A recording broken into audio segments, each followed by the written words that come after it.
अस्सलाम वालेकुम। वॉलेकुम अस्सलाम। जी भाई, कौन कहाँ से?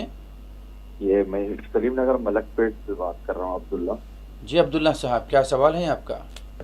ये मियाँ बीवी के आज का टॉपिक है ना। जी। तो ये जब ये बीवी की कमाई शौहर पे जायज है, मतलब खा सकते हैं शौहर या नहीं खा सकते हैं। हम्म। और दोनों भी जॉब कर रहे हैं, हम्म। तो कभी कभी ऐसा हो रहा है कि हम बीवी बताए कि नहीं, शौहर की पूछना जायज नहीं बीवी की कमाई को। हम्म। तो ये कहाँ तक सही है, अगर हम उसी हिसाब से मालूम हुआ तो। ठीक है, बताते हैं कहाँ तक सही है। जी। बिस्मिल्लाहिर्रहमानिर्रहीम। शौहर जब शौहर बनता है, जी। मतलब ये हुआ कि उसने कबूल कर लिया, निकाह हो गया, अब उसकी कोई बीवी आ गई, तो अब शौहर पर 3 जिम्मेदारियां हैं। जी। सबसे पहले अपनी बीवी को रहने के लिए मकान देना। अगर मकान देने की ताकत नहीं है तो कम से कम एक कमरा देना। जी। दूसरा, बीवी के खाने का इंतज़ाम करना।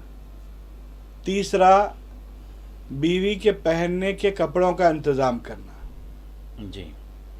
ये 3 चीज़ें शौहर की ज़िम्मेदारी है, और शौहर को चाहिए कि वो बीवी के नफ़क़े का, रहने के मकान का, कपड़ों का इंतज़ाम करे। ये बुनियादी बात हो गई।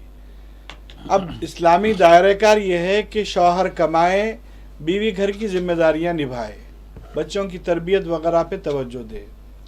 लेकिन कहीं ऐसा हो रहा है कि बीवी जॉब पे जा रही है, शौहर भी जा रहा है, और ज़ाहिर है कि ये आपसी रजामंदी से ये हो रहा है, तब भी बीवी की जो आमदनी है वो बीवी की अपनी होगी।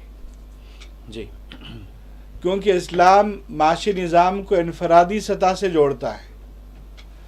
अब हासिल करने के लिए आप उस पर रौब दबदबा डाल के लेने की कोशिश करेंगे तो मसला पैदा होगा। वो बेचारी क्या खर्च करेगी? वो या तो आप पर खर्च करेगी, या आपकी औलाद पर करेगी, या अपने आप पर करेगी। हर सूरत में आप नफ़े में ही हैं। तो इसलिए कोशिश ये मत करिए कि रौब के ज़रिए उसकी चीज़ हासिल करें, बल्कि अपने अखलाक के ज़रिए उसने अखलाक का मुज़ाहरा करें, तो फिर ये मामला सेट हो जाएगा। जी।